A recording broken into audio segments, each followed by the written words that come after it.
Howdy folks, Timber Drifter here. So I'm smoking my Adventurer pipe. It's actually stamped Adventurer with some Eric Nordine Labrador.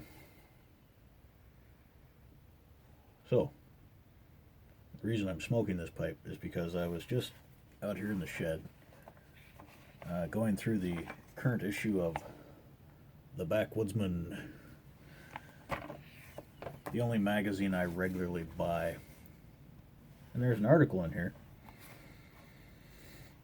called Have You Heard of Micro Adventures by Manny Silva.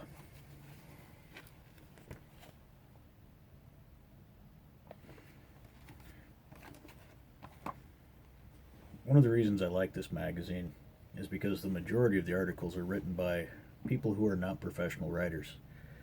They're just folks that go, I know a little bit something about that. I'll write an article.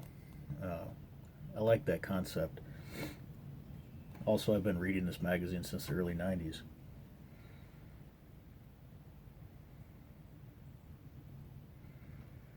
But this concept of micro adventures really appeals to me. Mainly because I just didn't have a word for it before. But this guy starts off his article with a quote from Edward Abbey from Desert Solitaire. A man on foot, on horseback, or on a bicycle will see more, feel more, and enjoy more in 1 mile than motorized tourist can in 100 miles. And that's so true. You just see a lot more when you're moving slower, closer to the ground.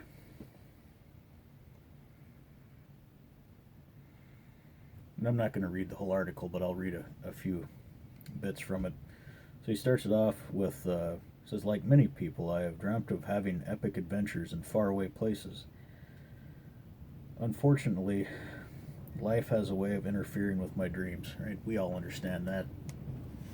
It's so easy to get caught up in the 9 to 5, or honestly, I've never had a job that started that late in the day, but you get the idea. The 9 to 5, the work day, the work week, the work month, and pretty soon everything's gone by and you haven't done a damn thing but maybe watch TV or read a book before you fell asleep. It's so easy to have that happen.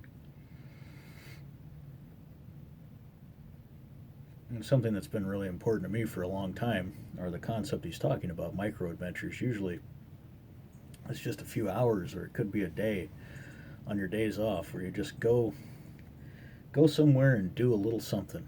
Go down by the riverbank and make a cup of coffee, or ride your bike around here and there. Explore an area you haven't seen before, or explore an area you're familiar with coming from the other direction that you never walked that way. Even putting on a little pack and going for a day hike, and if conditions are good for it, making a small fire and maybe cook lunch. And that's exactly what this guy is talking about. I just think it's great. I think it's a great article. But he says he got the idea from, let's see here.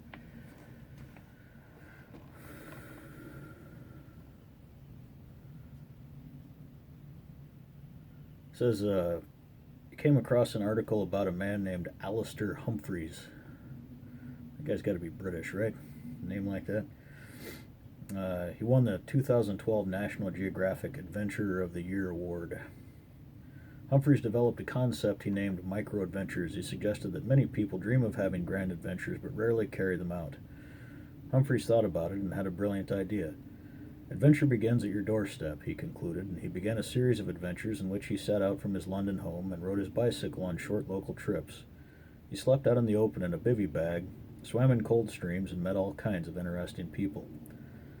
In life, it doesn't matter what you do, just that you get off your backside and do something. Yeah, that's right on. He also makes it clear that you don't have to follow his micro-adventure format to the letter. He invites you to feel free to do whatever you like or can do within the parameters of your own abilities and fitness level. And he's got a webpage here, alistairhumphreys.com. I've not read that article or checked out that webpage, but I will out of curiosity. And this guy that wrote this article, Manny Silva, talks about some of his adventures around towns, which is something I enjoy as well, especially if it's a town that I'm, for whatever reason, forced to spend a little time in. You see those areas sometimes kind of toward the backside of an industrial park. There'll be a lot of trees, and it's just kind of a wild area, maybe down by a river or between neighborhoods. Usually it's a drainage area. Um, it's hard to keep me out of there unless there's a whole lot of poison ivy visible. I love going down into those places and seeing what's there. And sometimes you find homeless camps, which it's a little dangerous to be doing things like that, and I'm not really recommending it. You're on your own, But if you check that kind of thing out, um, sometimes it's a pretty good learning situation because you see some people who have camps set up that know what they're up. They know what they're about. They have really good stealth camps set up that are totally not visible from the outside, maybe not even from the inside. Some of those homeless folks are, they're quite the experienced survivors.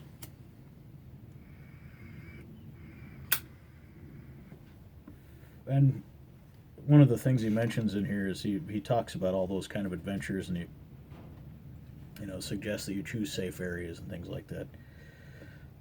Some homeless folks are suffering terribly from drug and alcohol addiction or mental illness and may act out against you. I've never had that happen with homeless people that I knew were homeless. I have had that happen with people in bus stations and urban Milwaukee around a bus station. But he says, it's not a bad idea to have some means of defending yourself with like a walking stick or pepper spray. I'm not a fan of pepper spray because it's just more extra shit to carry that doesn't do anything except its intended purpose. But I was showing this in another video the other day, a cane I recently made out of hedge.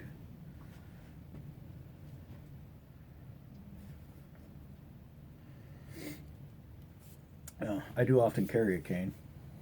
Walking stick isn't that useful to me, but I actually do require a cane occasionally due to back injuries. When things are out of whack, I sometimes require a cane to walk without a whole lot of pain.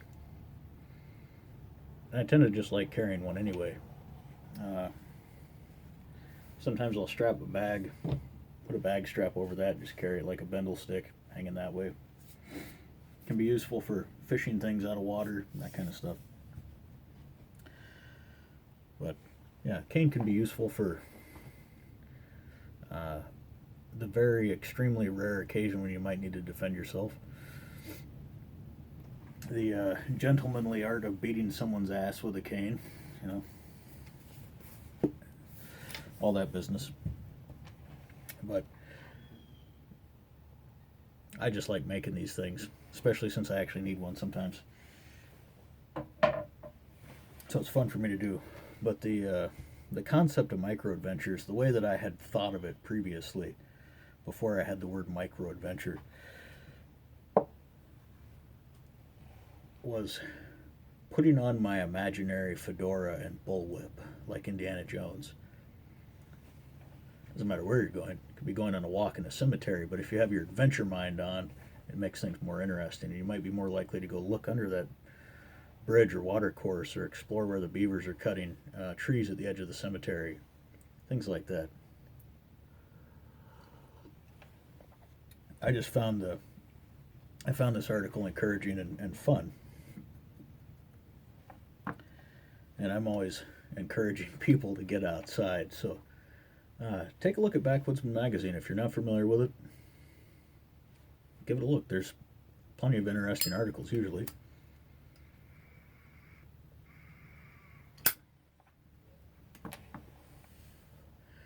And go have some micro adventures. Get off your butt and do something, right? If you can.